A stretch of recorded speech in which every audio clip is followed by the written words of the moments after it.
This is Radio Free Pro Wrestling, your home for smart and stunning wrestling debate with lifelong wrestling fans Shawn and Ashlee. Let the debate begin.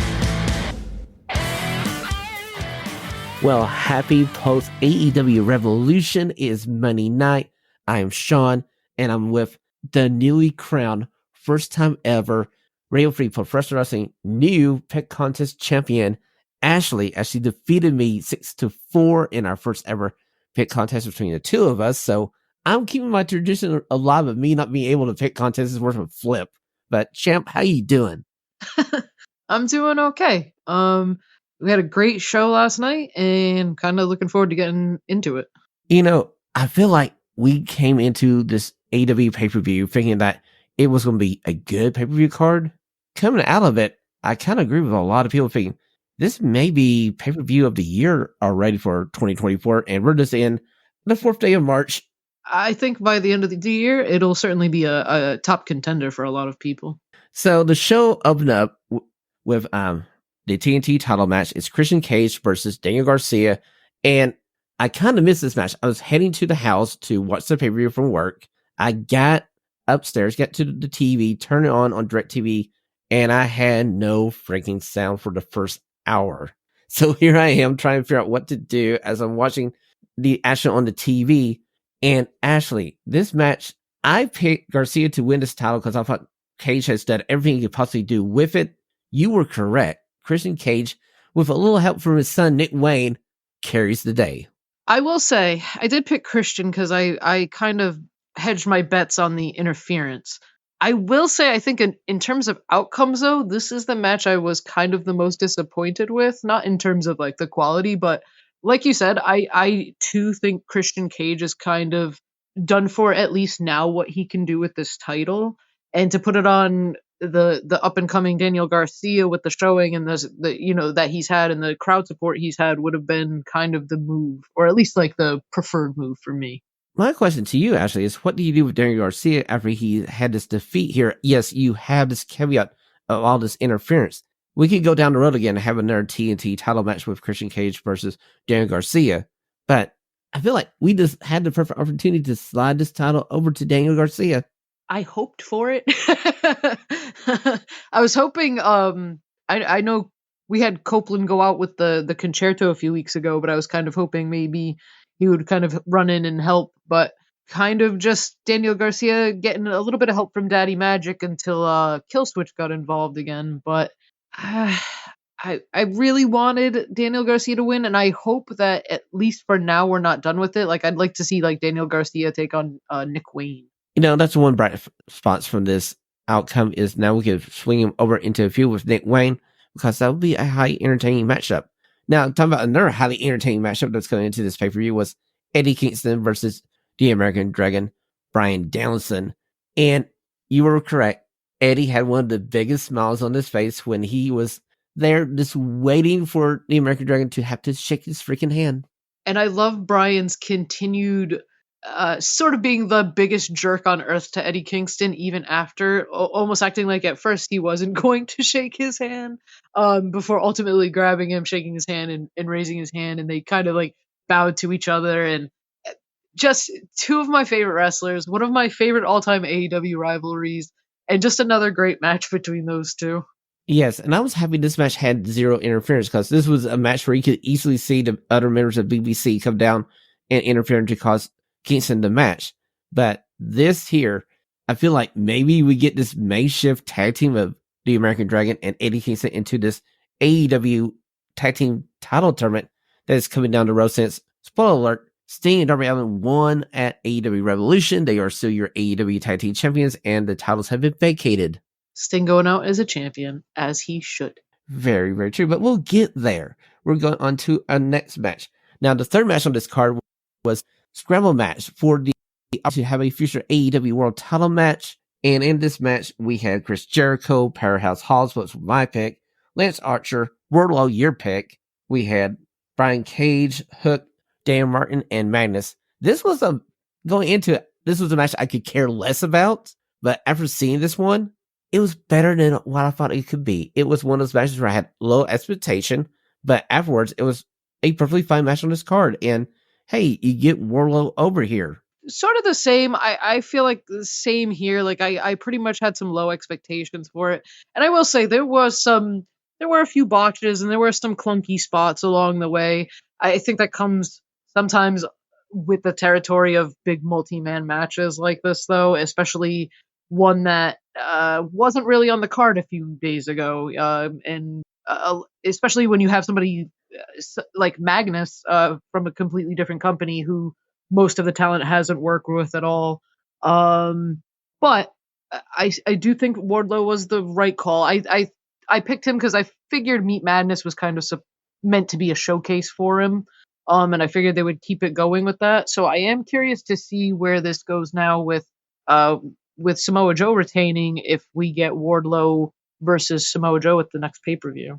Well, I feel like when we get to big business, we're going to have Samoa Joe versus Wardlow for the AEW World Title.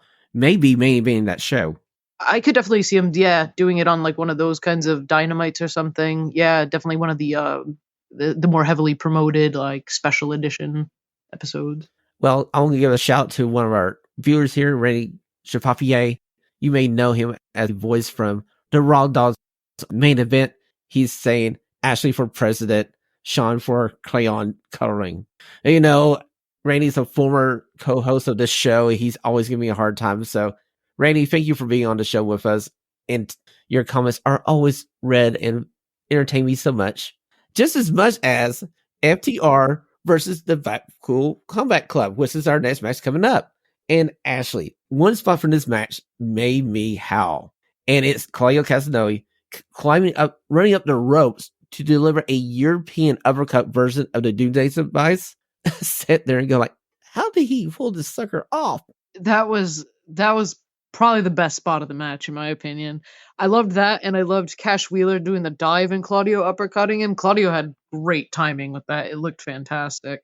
I feel like the match started off a little slower, but around the 8-10 minute mark, it really picked up, and that match just got everybody so invested by that time, and everybody was into it, and I was kind of surprised to see BCC pick up the win. Well, you know, it was one of the few bright spots on the card for me because I picked BCC to win the sucker. And like you, I feel like the match picked up once we saw some color from Dax. But man, he was bleeding a crimson mass there by the end of the show. It was quite the hole. Well, up to that point, he was the person with the most blood until another match down the road here. So let's go on to the next match on the card. And if I remember right, it's the AEW Women's Title match. It's Timeless Toni Storm versus Deonna Purrazzo. And we had a cameo from a younger Toni Storm, but it was right. And they had me for a second. I thought Toni Storm was going to come out in her own getup with her own theme, and we're going to get a little Bassman to pass. AEW's theme of Revolution this year was to psych you out at the beginning of people's entrances and make you think somebody was somebody else, because this also happens later on in the show. But same, the only thing that like I was like, oh, Tony's like doing like a special thing for Revolution, and then the only thing that clued me in after like a minute was like the length of the hair. Exactly. I think I caught on to when she lowered her glasses down. I saw the eyes, and I was like, oh, it's Mariah May. And I was like, oh, but she had everything nailed down perfectly.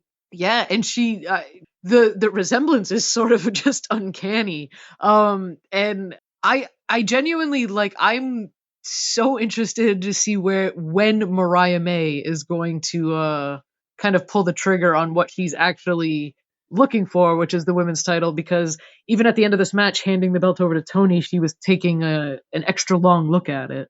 True. And I feel like we both kind of picked Toni Storm here because we felt like it was too early to end a timeless gimmick because it's so well received by the fans of AEW. And Deonna Purrazzo can work her way back around to the AEW World title, or hey, we can spin her off into the feud for the TBS title with Julia Hart, maybe. And we also have Mercedes Moné coming in here eventually in about 10 days in Boston, probably. Yeah, and I like Deonna just came in, and I feel like sometimes wrestling fans ultimately just see like somebody come in like that and think that they need to be the champion or a champion as soon as they come in, and this is not always the case. It doesn't always need to be that way. there is plenty of time for Deonna Purrazzo to get back to being a challenger and then eventually a champion. Very true. We'll go on to our next match. If I remember correctly, this was probably the match that everybody was going to say steals the show. It's Katasha versus Will Ospreay in Greensboro, North Carolina. They did the Ospreay entrance so freaking well. They made him into a megastar. If he wasn't already a megastar to the hardcore fans, the fans who didn't know of the New Japan Pro Wrestling versus Will Ospreay, they are going to see this guy as the star because that crowd sounds so freaking loud going, Ospreay, Ospreay. Yeah. And what a match. I mean, genuinely, if this hadn't been on a card with Sting's last match, I think this would be the match that there's a lot of people talking about it coming out of the pay-per-view, but I feel like it would be the match that everybody was talking about, if it wasn't for the main event and all the stuff with that.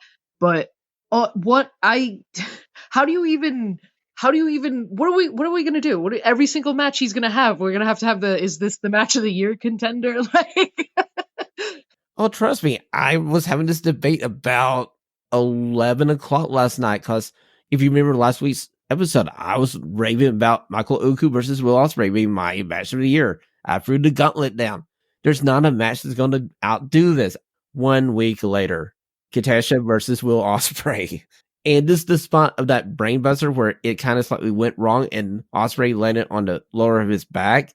I thought, oh no, he's going to be injured. This match is going to have to be cut short. Luckily, he made it through that and carried on to have one of the best matches of the night, if not the year. I pretty much tweeted Don Callis has booked one match and I vote him for Booker of the Year 2024 at the outcome of that match.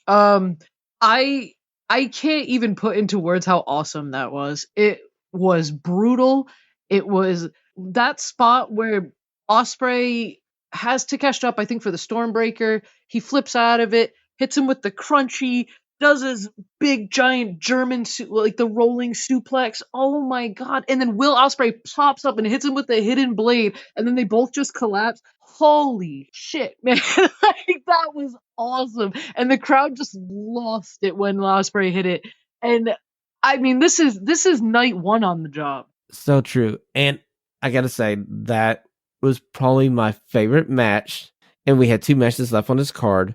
The next match is the AEW World Title match. It's the 3-way match between Samoa Joe, Swerve Strickland, and the most deranged Heyman Adam Page you have seen in a long time. And you know what? He's true to his word. Swerve Strickland is not champion.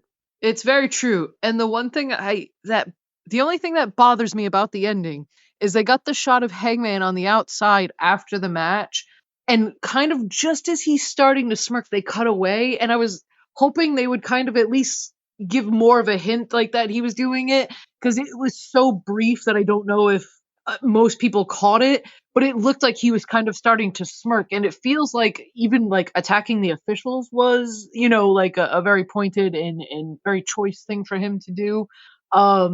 I I know there's some people I've seen not love this. I love this. I love Hangman.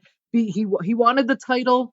He started off going, I want to go after the championship again, until Swerve got in his way and slowly ate at him more and more and more until he thought he still wanted the title, but what he really wanted to do was just hurt Swerve and stop Swerve.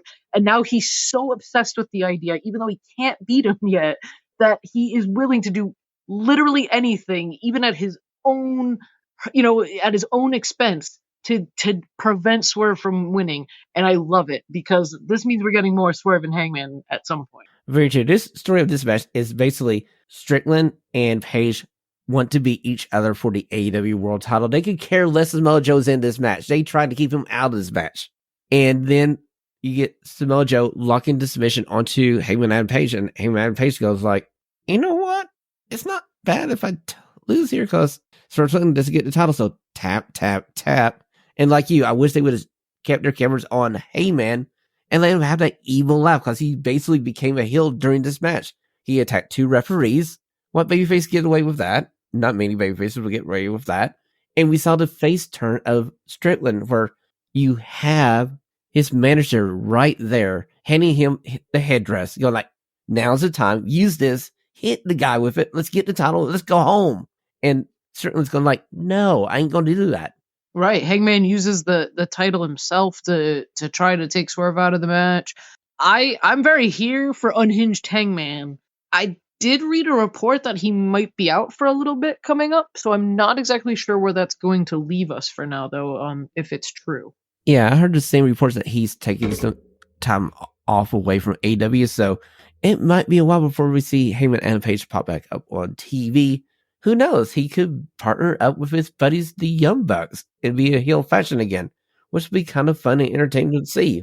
I was kind of thinking something along the lines of that, because even if I would love to see like Hangman like as a heel with the Young Bucks as heels like this, because it's been a long time, I feel, since Hangman has been a heel. So kind of seeing this side of him, this new side, like kind of like psychotic unhinged side, I'm here for it. Well, we'll see what comes from Heyman and Page as we go on into the spring in AEW. But we're at the main event, and it's Sting and Darby Allin versus the Young Bucks for the AEW World Titles. It's a tornado tag match, so there's no rules. And to say they use everything but a kitchen sink, it's true. Only thing they didn't use was a kitchen sink. If they got back to the bathroom, they probably would have done it. It was so awesome. I mean, everything from his sons coming out dressed like the Younger versus the Sting. For a minute there, I thought, oh, Sting's going to go back to Surfer Sting for one final match with Darby. And I'm like, well, wait a minute. No, here comes out NWO Wolfpack Sting. I'm like, okay, they got two body doubles. And I realized, no, they're his sons. I'm like, oh, this is so freaking cool. And they incorporate the sons into the match. For a second, too, when his oldest son came out as Surfer Sting, I thought the same exact thing. I was like, oh, he changed up for one night for his last match or whatever. He went back to old school Sting. And then I was like, no, that's not him. Again, along with the Mariah May intro of the night, kind of doing the same thing to me. Both of his sons looked scarily like him, dressed up in both attires. And I feel like this match was, I feel like the reaction to it from what I saw was a little more divided than what I felt it should have been. This match was awesome. Like, it was so fun. This is how Sting wanted to do it, to go out for his final match. He wanted to work with two guys that, one, he loves, he's friends with, two, he knows is safe, he knows their history and their work ethic. He wanted to work alongside. People wanted him and Darby, I feel like, to kind of have their final match against his final match against each other. But I love that they never broke up. I love that they never broke apart. Like, Sting was there for Darby till the end, and Darby was there for Sting till the end. I love it. They were like ride or die for each other. And to go out on top in one of the most entertaining, not just AEW matches, but probably matches we're going to see this year, unreal, emotional. Like, I never watch a match to be unbiased or objective or to give it star ratings. I watch this match as a fan, and this match was fun as hell, amazing, and everything from the video package at the beginning to the poorly productioned timing of the cutoff of the end of Sting's speech, perfect. It's kind of apropos here because they're coding down to the last couple of minutes on the window for this pay-per-view, and Darby has to go over to Sting, go like, hey, we're heading to Hard Out here. And Sting literally goes like, hang on guys, I'm getting a cue. So, but honestly, a lot of people had a lot of criticism about the Young Bucks being unwilling to put people over or just out for themselves. This match right here proves they're willing to do a job to send off a legend in Sting the right way, because they could have went, hey, we want the titles. Let's put the titles on us, please. No. They spent 21 minutes getting the ever-loving bloody hell beat out of them. And Greensboro was eating it up. I was surprised Greensboro didn't have a few people try and hit the Young Bucks on the way out. But, because it's Sting country. Especially after the beginning of the match when they were chanting F the Young Bucks. Oh, hey, let's talk about two special spots here. Ric Flair comes down at the beginning of the match, and also special guest timekeeper, Ricky the Dragon Steamboat. And this is the start of his WCW music hits. You get a chill down your back. And here's the Young Bucks. How can we be even more heel in North Carolina? Well, attack Ric Flair with a double super kick. Then we'll go after Ricky the Dragon Steamboat. I mean, like, I felt like they needed extra security on the way out of the building. Yeah. Kind of weird to see Flair come in till the very end. Kind of stayed true to his word with Sting for once, and he didn't turn on him. He tried to help him at the end. And then just to see Ricky the Dragon Steamboat back was awesome because we haven't seen him since the Dragon when Bryan Danielson and Ricky Starks fought. So it's been a while. It still looks fantastic, and I love the spot him taking the super kick. I thought it looked great. He took a bump like a champ. You know, you needed to have one spot for Flair, and that was a good spot to have Flair and take him out of the match. So we got that checked off on the match list. And it's just a feel-good moment to see the Young Buck eat the Scorpion Death Drop, flip it around to the Scorpion Lock, tap, tap, tap, as we send Sting off as champion. Bravo. Yep, gets the final moments in the ring with his sons, kind of gets to address everybody for a period of time before the cutoff, and then the rest of it was posted on social media and YouTube and stuff. But what a ending! Like, it's so crazy that we even got this time with him because, like, reading some of the stuff like I was like just reading through about like all their time, like Darby Allin kind of like convinced Sting after the cinematic match to do matches live and stuff like that. So it feels like we all have like a debt of gratitude, at least two, for Darby Allin for convincing Sting to go on this run one last time. Very true. And the fact that back in 2015, I really thought after the match with Seth Rollins and he suffers that injury, we may never see him back in the ring. And we got 3 more years with Sting, and it was 3 of the best years of his career. And what a way to go out. 30-0 with the 1 Noah match and the 29-0 AEW record, and as a tag team champion with his tag team partner and one of the only like tag teams you see like of 2 people who like were kind of like singles people who came together and stayed together the entire time and kind of solidified themselves as like a tag team as well. I love it. I love it for Sting, who deserves every single bit of love and gratitude and all the stuff that he's getting right now. It was fantastic, and what he's done for that roster and showing them what you can do in storytelling, in conveying your emotions in the ring and everything. It will never be like overstated. Like, I can't even even begin to describe like what he's done for Darby Allin. I know. Well, we're going to address this in the 76 questions, so let's go ahead and switch over and allow me a second. Time to ring the bell as Shawn and Ashlee debate 6 stunning questions from the week of wrestling. All the whys and what the hell was that? Okay, ladies and gentlemen, let's go over to the stunning 6 questions, as my first stunning question to you guys is going to be: should AEW put all their pay-per-views on Saturday night and forgo Collision that week, or move it to Sunday and pair it up with Collision in the same city? As you were watching AEW Collision this week, it felt kind of flat. It didn't feel like really a go-home show, Ashlee. Am I crazy, or do I have a good idea here?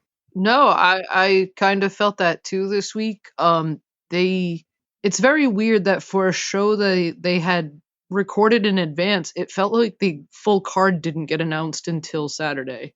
Very true. And really, there wasn't that much on AEW Collision that played any factor into the show 24 hours later. Yeah, kind of a strange choice. I felt like both shows were a little weird this week, leading up with Dynamite and stuff as well. Not like terrible, but definitely had some, like you said, like kind of stuff that didn't seem to correlate into, or like indicate anyway, that we were heading towards this pay-per-view this weekend.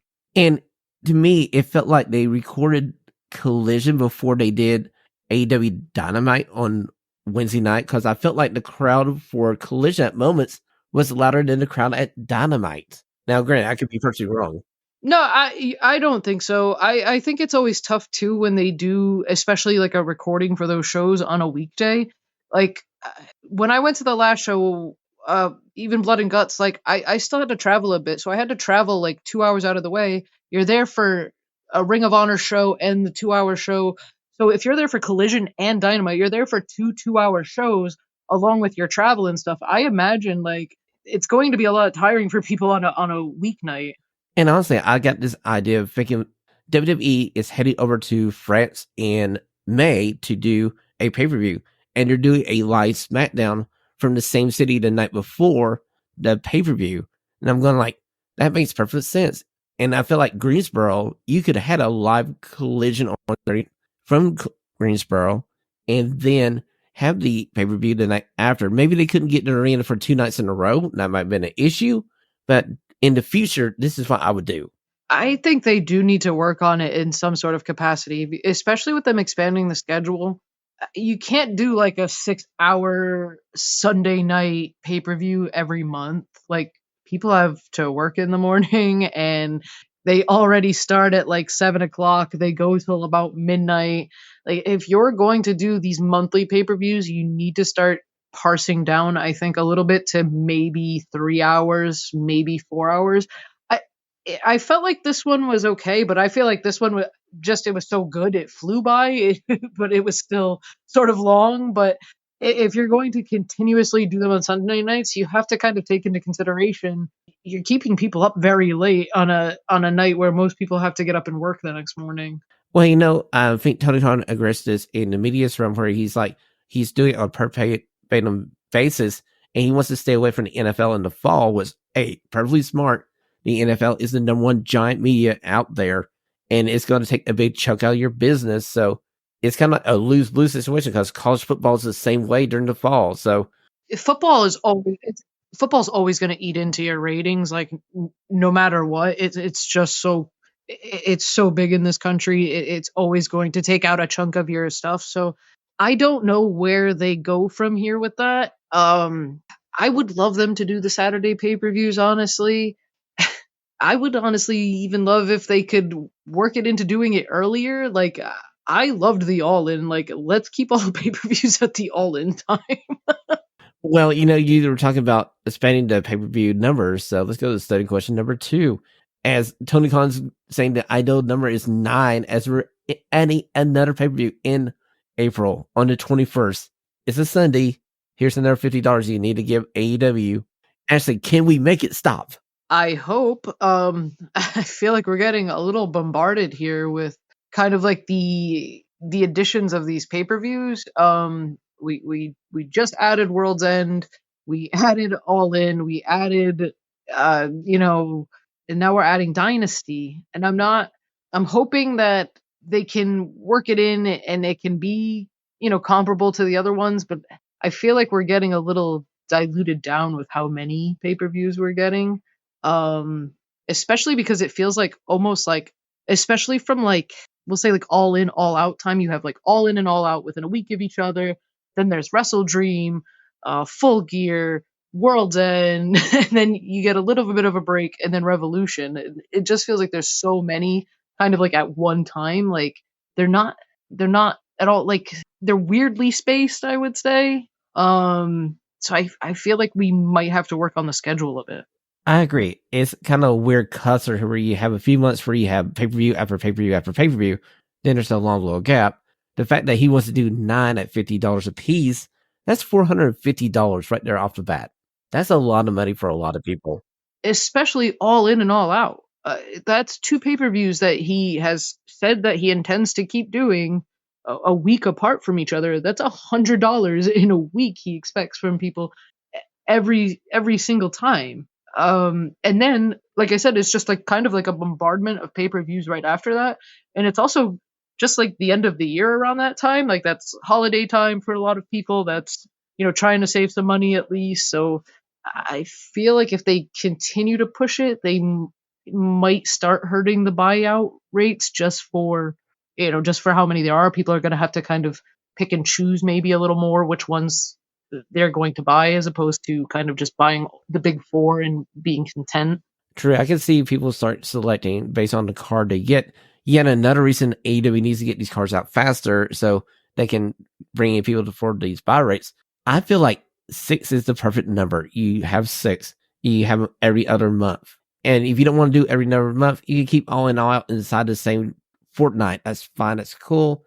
But give us an option to buy both together for $75. I would take that offer. Yeah, I would do like 7. I would do like one every month, and then you could do like keep like Forbidden Door, like one of the big special ones or something, is kind of like, okay, like maybe, within this 2 months I'm okay with spending it like in the summer or something like that.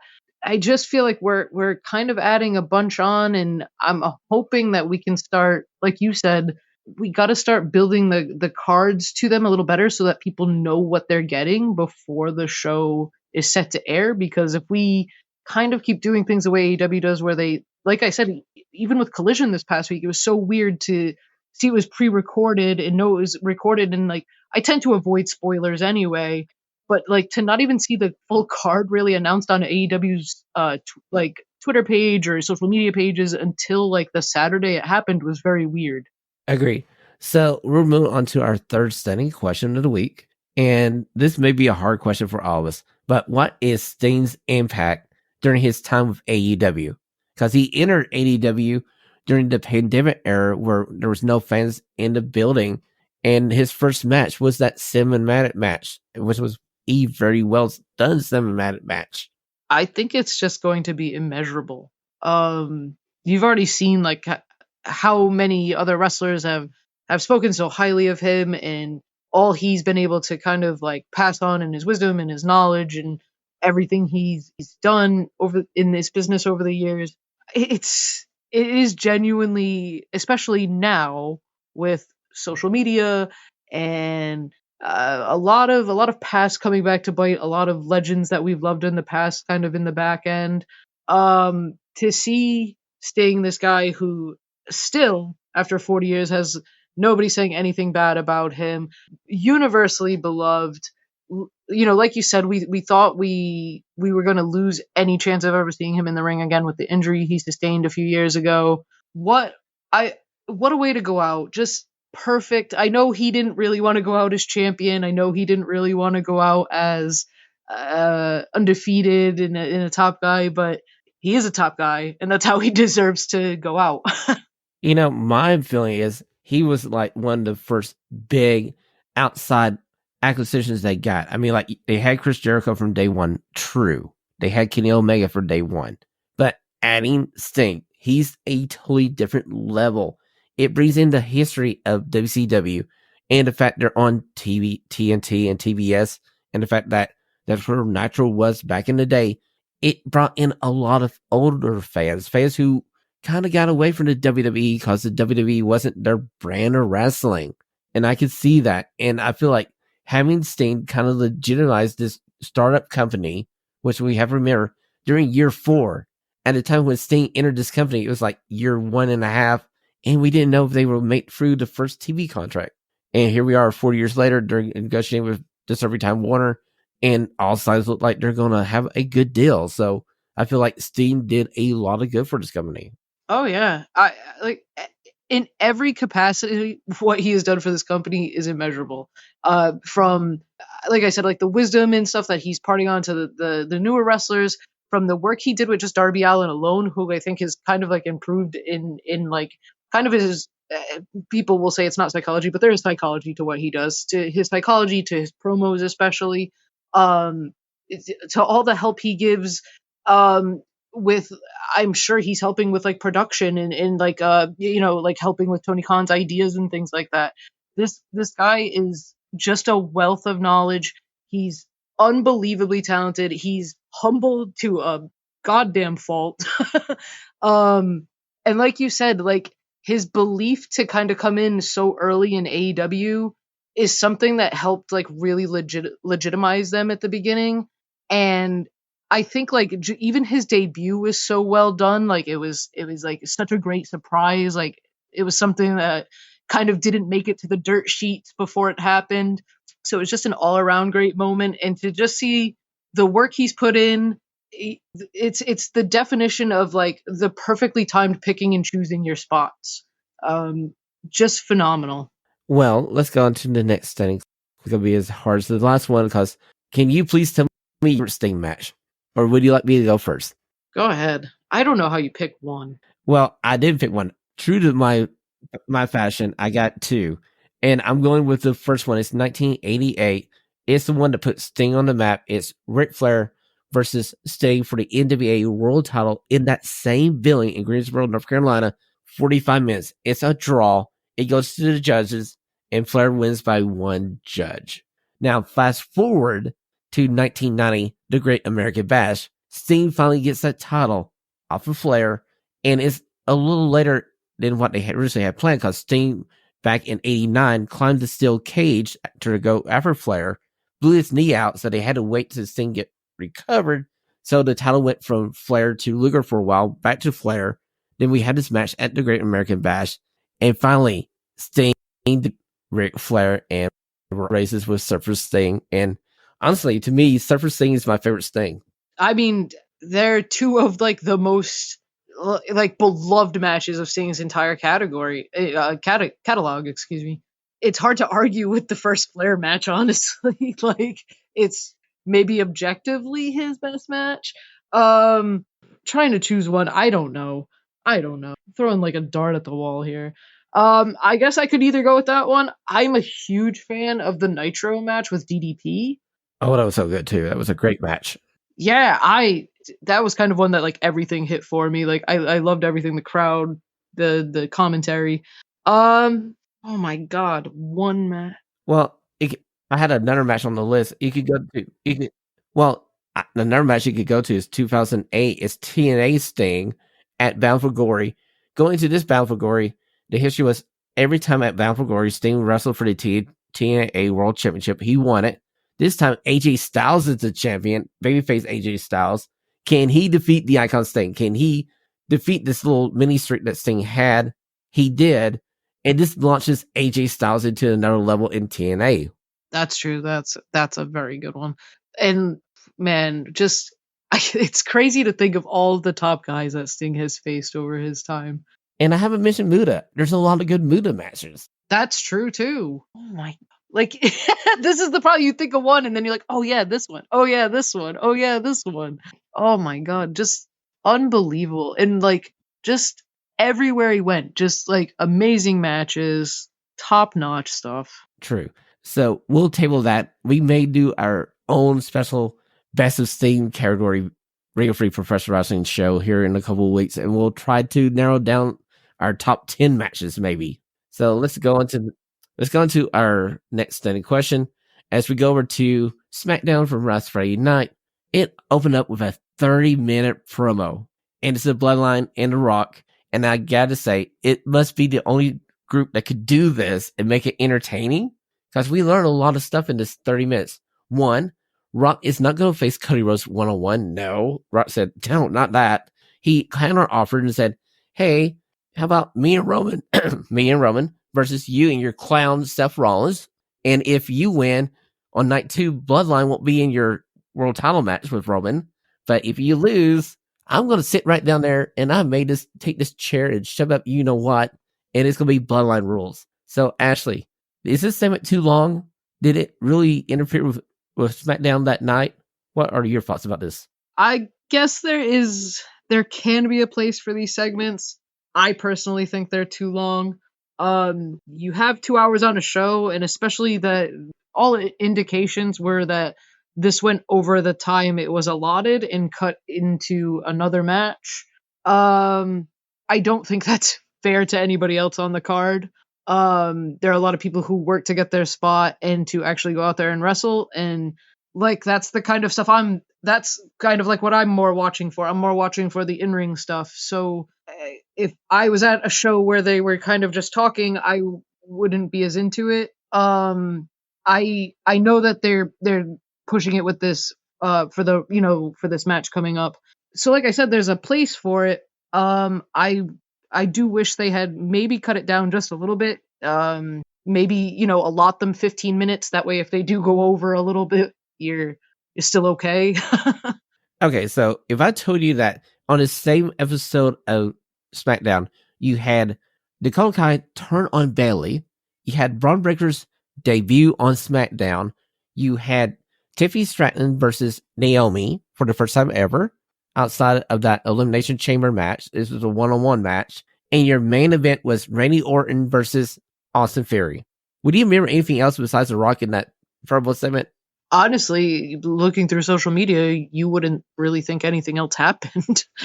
I'm like, you had this turn where you're bringing Bailey back to being a babyface. You have Dakota Kai joining up with the rest of Damage Control, and it's an afterthought because the first 30 minutes is like the Rock and Roman, and that's what all the social media is talking about.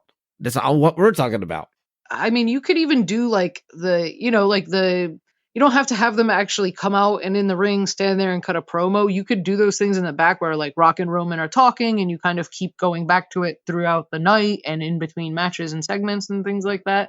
And you could still kind of get a lot across the point of what the Rock is saying. And you don't have to, you can at least have a better judge of like, okay, we have 5 minutes here. Okay, we have 10 minutes here. Okay, we have, it kind of helps you figure out the pacing a little better. I can say that, but it's a big hit and everybody is very excited for this match. So I feel like I'm in the minority on this one. Well, we'll table this and we'll go on to our final stunning question of the week. And the final stunning question of the week is coming up here in a second. And I want to say, what is The Rock's impact on his return to WWE and professional wrestling? If he's took to Rock's social media and his X account, he had a Liffey promo there where he's talking about he's made professional wrestling cool. After decades, professional wrestling is cool again because The Rock is back. I feel like I'll know a little bit more about like how the impact is like after WrestleMania, but I feel like, I mean, he's obviously brought back in a lot of fans who maybe weren't watching or at least as involved before because a lot of people have like the nostalgic attachment to The Rock. Like I said, this storyline is obviously a mega hit. Like this is the biggest story going into the biggest show of the year for them. This is like their bread and butter right now. And I think a lot of people were at the point where they were kind of fed up with Roman. At least that's what I was seeing on social media, like kind of like the rinse and repeat, kind of like bloodline interference, Roman wins match. And then we kind of got this like injection with The Rock coming in and it sort of changed the dynamic of it and is now again made it more interesting and people are again invested in a different way. That alone I think is huge because you're kind of riding Roman right now with this title reign, and then it starts getting these like almost like kind of like shoot negative like feedbacks and comments. So to kind of inject The Rock in, get this new perspective, have everybody be invested in it again. This Roman Reigns is still one of your top guys. He's still a top merch guy. He's still a top draw. He's still a top everything. So it's fantastic for him. It's fantastic for The Rock, and it's fantastic for WWE, who has been doing a great job with this long-term story.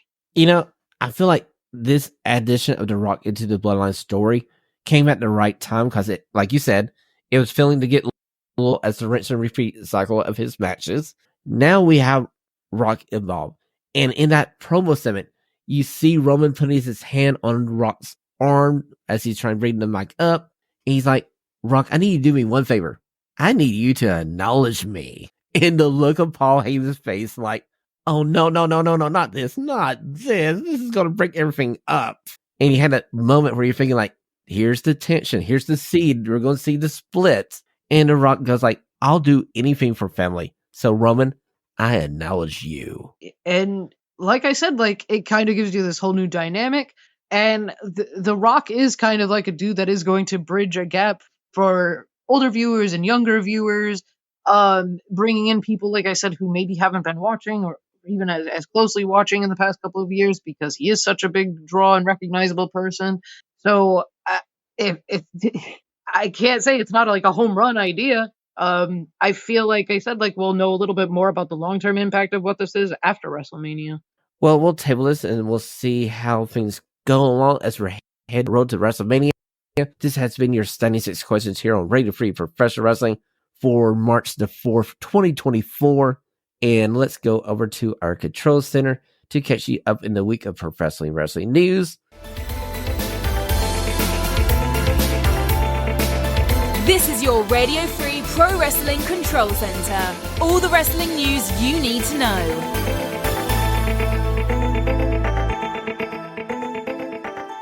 And sadly, actually, my first story is the passing of Ole Anderson, who passed away last week at age 81. He was a founding member of the Four Horsemen, and behind the scenes a very controversial figure. I gotta say, my first memory of Sting is 1989, Corpus Christi, Texas, Clash of the Champions. Sting is the member of the Four Horsemen. They bring him down to the ring. Terry Funk is the MC, and Ole Anderson lays out the charges, going like, "You did the ultimate sin. You accepted a match against Ric Flair for the world title. We're kicking you out of the Four Horsemen." And you have to end a night to say, no, you don't need this title to the WCW Championship Committee. So we want to send our condolences to the family and friends of Ole Anderson. Yeah. Also, Paul the Butcher Vachon died as well this past week. I know that was also like this out of left field, and I like going through this news stories. I saw that, and he is the adopted father to Linda Vachon, and that whole family right there is legendary. And we'll move on to the next story, as in the same week, we had the passing of Mike Jones, who is better known to us as Virgil, the manager / valet to the $1 Million Man. He passed away at age 61. And I can remember him facing the $1 Million Man for the $1 Million title back in 1990. And that babyface run he had, there was something there for Virgil. And I was like, did you see the story about they had his date? He had worked everybody about his date of birth. Yes, exactly. I think Sean Ross Sapp from Fightful went out to his management team to confirm his age. And in fact, the match I mentioned to you, him versus the $1 Million Man for the $1 Million title, Virgil was 40 years old.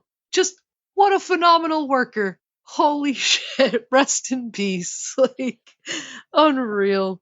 Hilarious. What a dude. And it really sucks. Like, it feels like we just lost like 3 more, you know? And it always hurts when you lose like some wrestling legends like this. Okay, so there's also a GoFundMe going right now to cover the expenses of Virgil's funeral expenses and help his family out. I will have that link in the show notes, so you guys have a chance to go donate if you want to. Again, we want to express our condolences to the family of Jones, aka Virgil, and we want to express our sincere condolences, because that one hit me kind of close, because that was one of my favorite memories growing up, him and the $1 Million Man. That is one of the best crowd reactions too, when he finally has just had it. But it's such a great long story, because it took years of $1 Million Man doing these evil things for Virgil to finally say heck with it, and he had Roddy Piper there helping him to be his mouthpiece to get him to be a babyface. And there's a lot of things that could have been done in that era of WWF that we could talk about at a later date. So I'm going to move on to our next story here. As you gave this to me earlier in the week, Stardom confirms that AMZ and Mia Cernari will be continuing with the company. Ashley, what can you tell us about that? I feel like it's a pretty good start for this kind of unsure future for Stardom. To at least have a couple of talents that have agreed to stay on. It seems all indicated to have seen that Julia is going to be joining Rossy Agawa in his new promotion. So hanging on to the talents that Stardom can is going to be key for them. They are at a risk of losing quite a bit if they can't get more people to agree to stay. So I feel like at least having a couple of people already agree to stay on is a good sign. Yes, and I do believe there's stories going around that Julia is moving away from Stardom at the end of this month. So it's going to be a month for Stardom as we see who stays and who goes. And we're moving on to my next news story, as you gave me this one too, as Delvin Kino announced that he is going to have surgery on a ruptured ligament and torn meniscus. He's going to be out for a while. We want to wish him a speedy recovery, because what I've seen for this guy in AEW is he's one talented athlete. And it kind of sucks that we ain't gonna have him for a while. Yeah, this is a big blow, especially for AAA. I hope he can come back. Like you said, just hope for a speedy recovery. That's a scary. Well, it's just a very serious injury. So just all the best. And my next news story is something that just happened right before we came onto the air, as Mike Santana has left from AEW, and AEW has to remove him from the roster page according to Fightful. So, Ashley, this is sad, because I was hoping we could at least had him and Santana and Ortiz have single runs in AEW, but apparently we're not going to have Mike Santana anymore in AEW. He hasn't been seen on TV in months. Yeah, I think since the Ortiz match or like right around that time. This to me is a big missed opportunity for AEW in the tag team division. I'm not going to say it was the only factor in between them. They are two grown men who have been around each other for a very long time. I'm certain it's not the only issue that came between them. But if one of the bigger issues was like their roster spot, they did deserve more, and Mike Santana was absolutely kind of in the right about that. I feel like it might be a tough time to kind of break out as a singles wrestler. There's a lot of talent out there, and it's going to be a tough uphill climb. It's not impossible though. He's very talented, and I'm excited for him. I feel like he wanted this a while ago. So I feel like he's at least for him moving in the direction that he wants to right now. He just had a match with Josh Alexander. It does suck though because I feel like it sort of leaves Ortiz in a weird limbo because he hasn't really been featured either since kind of like their split and everything. Very true. We want to wish Mike Santana on the best in his future endeavors. We'll see where he pops up next. And last news story of the week. This is one you gave me a few days ago. Prestige Wrestling had this match between Ali and Mike Spiegel. Belly, they thought it was such a great match. They went, oh, F it. We're just going to put it up on our account. So you can go watch this match for free, and you need to because this match was freaking awesome. Yeah, there was a lot of little wrestling tidbits going around this weekend, and Prestige is very cool for this. They do this every once in a while. They'll kind of like maybe take like a really popular match or something from one of their more recent cards, and they'll just put it up on their YouTube page for free. So if you are not subscribed to their channel, go subscribe to their channel because they just throw up free matches all the time for you to watch. And this is a legit banger, and it may appear in my list here in just about 45 seconds. It's Shawn and Ashlee's top 5 matches of the week. As they count down their 5 favourite matches from the past week, did your favourite match make the cut?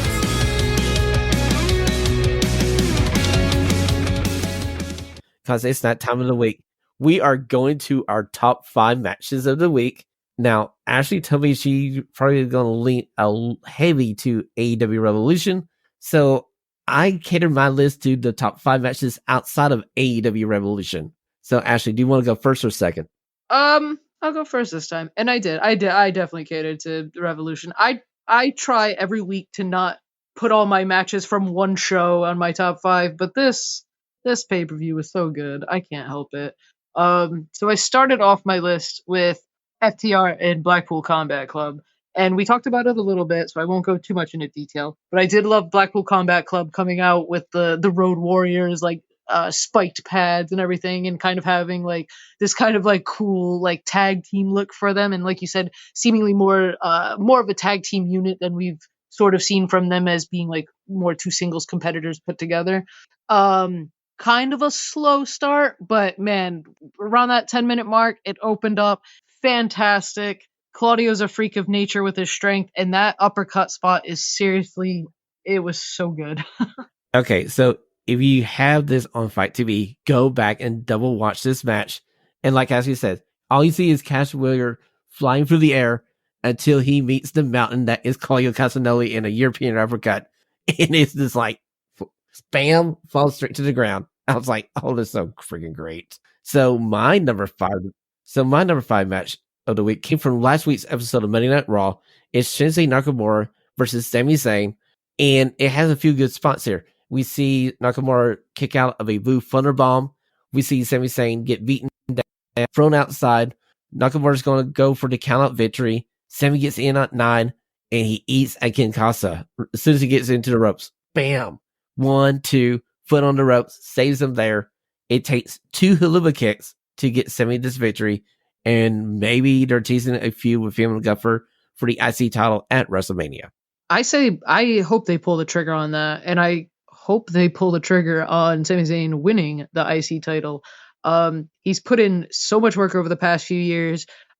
He helped out with the Bloodline storyline immensely. He just continues to be super over with the fans. Every time he's out there, he has a great match. I would love to see him kind of have like a big WrestleMania moment and dethrone he's the longest reigning IC champion now, right? Longest. He is the longest IC champion of all time, as he's over 550 days now. Yeah, he's already set the standard, you know? Like I think having like a big WrestleMania moment and a big moment where Sammy regains the IC title, what a great moment. Exactly, and Sammy's a perfect person that you can take this title off of. Doesn't hurt Guffer one bit, and you have Guffer ready for the move up to the world title level. So, Ashley, what is your number 4 match of the week? Number 4. Okay, see, this is like crazy. So the number 4 is the world title match. So Samoa Joe, Hangman Adam Page, and Swerve. I feel like in terms of in-ring, maybe not the best AEW triple threat match. Still fantastic in-ring though. But the story between Hangman and Swerve and this continued like slow burn double turn with them is just fantastic. You kind of start off with them not being able to focus on Joe or trying to just take Joe out of the match and then focus on each other. Hangman continues to dive in deep with these heel tactics, hitting referees, hitting Swerve with the belt when they're down. He beat the crap out of Bryce Remsburg for not counting the 3 at one point. This turn and at the same time you have Swerve, like you said, like not wanting to use the Prince Nana's crown to try to get the upper hand. He's trying to just win it now. The ending too. Samoa Joe getting the coquina clutch on Hangman, and Hangman tapping out at a time where it didn't really seem like he was in dire straits just yet, and then sort of smirking to himself before the camera cuts away. I'm hoping that if Hangman is going to be gone, we at least sort of get something with this before he goes. Like maybe he comes back, they have something, and then he gets suspended for beating the hell out of Bryce Remsburg. And then he can take his much needed time off. Let him take whatever he needs to, take care of. And then in this meantime, you can fully turn Swerve babyface. You can start having him take on heel challengers. This is going to open the door for Swerve to, we'll still have Hangman later, but Swerve can be free to kind of get away from him also for a little bit right now. Very, very well done. I feel like this was a very excellent story-based match. It's a little different than what AEW is known for the world title scene, but I was surprised you had it at number 4. If I was doing a normal Shawn list for the top 5 matches of the week, I would probably have this at like my number 2 or number 1 match of the week, but it's one you need to go check out. So let's go to my number 4 match of the week. And I'm going back to NXT from this last week. It's Charlie Dempsey. And if you don't know who that is, it's William Regal's son versus Noam Dar for the Heritage Cup. And Noam Dar drops the cup to Charlie Dempsey. And this is the fact that we have William Regal's son in WWE. With William Regal in WWE, we need to see them reunited and them interacting. But Charlie Dempsey with a title, any kind of title, even the Heritage Cup, perfect. Yeah. That would be very cool to like see that dynamic of like William Regal coming out with his son.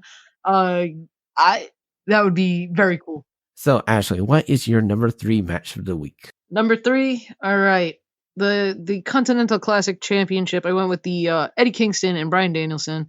And this is the world that I live in this week, where Bryan Danielson has to be number 3 on my list because this pay-per-view was that good. I was gushing about it earlier. It's one of my favorite feuds in AEW, and one of my favorite matches. These two beat the hell out of each other, and Bryan Danielson still just every single time, much like Will Ospreay, just kind of throwing his name in there to have like match of the night, match of the year, to be the wrestler of the year.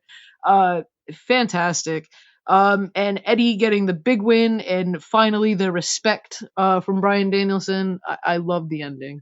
I do too. And like I said earlier in the show, I feel like we should see them go into this tag team title tournament where they're the unlikely tag team they get put together, and can they coexist? And hopefully they can coexist. It'd be kind of fun. Honestly, that might be my favorite can they coexist idea. I mean, really, it's one time you can use the storyline, it would make perfect sense. No, I agree. I would definitely be into it if they're considering. I don't know how big this tournament is going to be. I'm a little nervous and I'm a little apprehensive. I'm hoping we get to see I'm definitely hoping like Private Party is going to be a big part in this. Well, I feel like they should be in there. I feel like Top Flight should be in there. I feel like there's a lot of tag teams you can do. You know what? Next week on this show, we're going to do our own bracket. We're doing a 8-team Radio Free Professional Wrestling. If we were in charge of AEW, what would our tag team tournament look like next week on Radio Free Professional Wrestling? Okay, so I'm going to my number 2 match. And you know what? We kind of think alike here because I went back to Dynamite and I got the trios match that started the show. It's Eddie Kingston and FTR versus the Full Force BCC.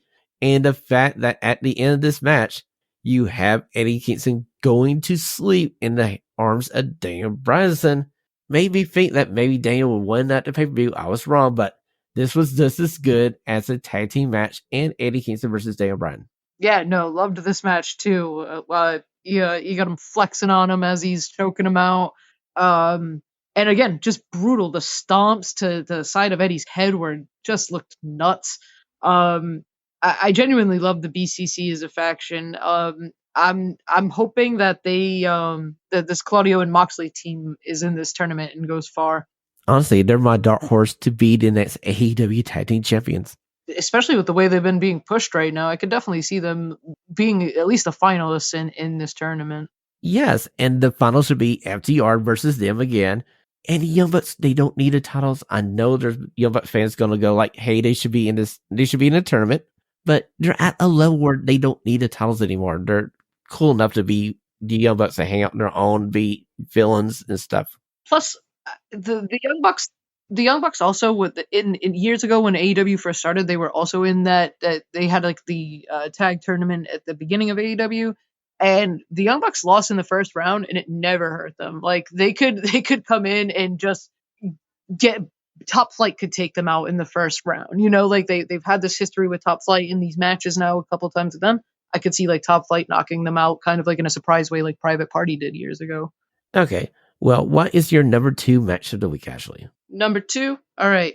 So possibly the best in-ring match during the pay-per-view this week, Will Ospreay and Konosuke Takeshita. I don't even know where to start with this match. It was from the bell, just full speed. Every move looked devastating. The speed at which they hit clotheslines, reversals, flips, dives, slams, insane. This match was fantastic, and it's one that I anticipate watching at least once or twice more this week. Well, I already seen this match twice. I watched it live last night, and this morning when I woke up, I went back to Fight TV. I went back to watch this match again, and it's just as great. I'm still debating with myself, is this better than Michael Oku versus Will Ospreay? I feel like this is 1A, 1B. Let us know in the comments below of this video, which Will Ospreay match do you like more? Do you like Will Ospreay versus Oku? Or do you like Will Ospreay versus Takeshita? And tweet us at RadioFreePW and let us know. Help me decide my match of the year. Will Ospreay isn't going to let us off this easy. We're still going to have a few more to choose from, I feel. I do too. I feel like there's going to be a bunch of them. So my number 1 match outside of AEW Revolution is from last week's Monday Night Raw. And it's Imperium versus New Day in a street fight. And then New Day showed up in hockey jerseys and blue jeans. And I went, cool. Finally, a tag team understands the concept that when you go into a street fight, you don't need your wrestling gear. Just come dressed as you are, or dress to make sure you don't get as much damage as the other team. Yeah, no, I love when they have like those like special like street fight outfits like that. Absolutely, like it makes sense. You're going to be going through tables. You're going to you might take a bump off a ladder. You might get hit with something. It makes sense that you want to cover up. So just one of the easiest things, and it's like a cool look, I think, for these fights. And finally, we got a serious New Day, not a haha funny New Day. They were a piss off Xavier Woods and Kofi Kingston, and they went down there and beat the heck out of the Imperium. So bravo. A literal New Day, if you will. I got a feeling I know your number 1 match of the week, but Ashley, what is your number 1 match of the week? I feel like anybody listening might know the match of the week for me. And it is Sting's final match. Sting and Darby Allin taking on the Young Bucks. Just unbelievable. Can't gush about it enough. From the intro video, with Sting in the movie theater, watching all his past accomplishments and stuff, to, like you said, his son's coming out dressed up like the former iterations of him, to the match itself. Perfect. I don't know if I've witnessed live like a better send off for a professional wrestler in my life. Okay, so in my wildest dreams, I could not come up with a better farewell to the Icon Sting, and he beat the Stumbucks. The Stumbucks. I have it on the little crawler there at the bottom of the screen. Had to get one last, the evil EVPs, the number one bad guys of this podcast, and I enjoyed every minute of Sting and Darby Allin and Sting's sons beating the living tar out of the Stumbucks. So it's a perfectly good number one match of the week, and the little Stinger MV from 1988 is perfectly happy. And, you know, it kind of got me here in the heart, listening to Sting just give the farewell message. And I wish, like you said, the only criticism I have about this match, giving him just a little bit more time before you hit that hard out on the pay-per-view. But bravo to AEW to getting that up on AEW social as soon as possible. Yeah, absolutely. I can't believe Darby's going to wrestle in 2 weeks. Not even 2 weeks. It's like a week and a half. I do believe it's like 11 days from the pay-per-view, 11 days from him falling off that ladder through that glass and having his back cut up, being stitched up, stop getting stitched up to go to the media scrum so he can be there with Sting, as him and Sting are talking to the wrestling media there in Greensboro, North Carolina. And, you know, I gotta say, you know what? That was a great match. I wish both gentlemen all the best. And that has been our top 5 matches of the week here on Radio Free Professional Wrestling. Before we go, one final news story, because this broke today as well. Paul Heyman, it's your first entry into the 2024 WWE Hall of Fame class. Makes sense since you're going to Philly. Makes a lot of sense. And maybe a little overdue. I mean, he's still there and a part of it, so maybe that's why they've held off for so long. But kind of an obvious choice, I feel. True. And you know what? This is made Friday night after SmackDown when they have the Hall of Fame must watch. This speech is going to be amazing. Oh yeah. Like, I hope we at least get a story or two during this speech, because you know he's got so many. Okay, so who would he have induct Paul Heyman into the Hall of Fame? God, that's a great question. You know, there's one in the company and he's kind of injured and he's not doing anything for Mania. CM Punk. That would be my choice. Yeah, no, that could work, especially like you said, like if he's not going to be able to kind of sort of be involved in the show in another capacity, like that could be perfect. Like, you know, kind of like the original Paul Heyman guy. True. And I feel like, I mean, you could go with Bully Ray, you could go with Tommy Dreamer, anybody with an ECW connection to Paul Heyman, but CM Punk's right there, and I feel like that's the perfect choice. I think they should kind of go with that. I think that is the perfect choice. Well, thank you for listening to this episode of Radio Free Professional Wrestling and watching us here on YouTube on Radio Free Pro Wrestling. And on behalf of me and Ashley, just want to say one more last time, thank you, Sting, for an amazing career. Thank you for a career that lasts as long as I've been a wrestling fan, from the time I was 8-year-old to now being almost 46 here in May. Just saying. But Sting, thank you for an amazing career. And Ashley, where can we find you on the Information Superhighway? I'm on Twitter, and it's at groovy_ash_. And ladies and gentlemen, you can always watch this show every Sunday night. We normally record around 10 p.m. Eastern. And you could go over to RadioFreePW.com to catch up on the latest episode of Professional Wrestling. You can follow the show on Twitter at RadioFreePW. And until next time, stay stunning. And maybe for one of the few last times I could do this, scissor guns up. True. Scissor guns up. Christina here. On behalf of the guys, thanks for listening. Like the show? Do us a favor and share it with a friend. Have a stunning question? Email it to the show at radiofreeprowrestling@gmail.com. Until next time, this has been Radio Free Pro Wrestling. Stay stunningly.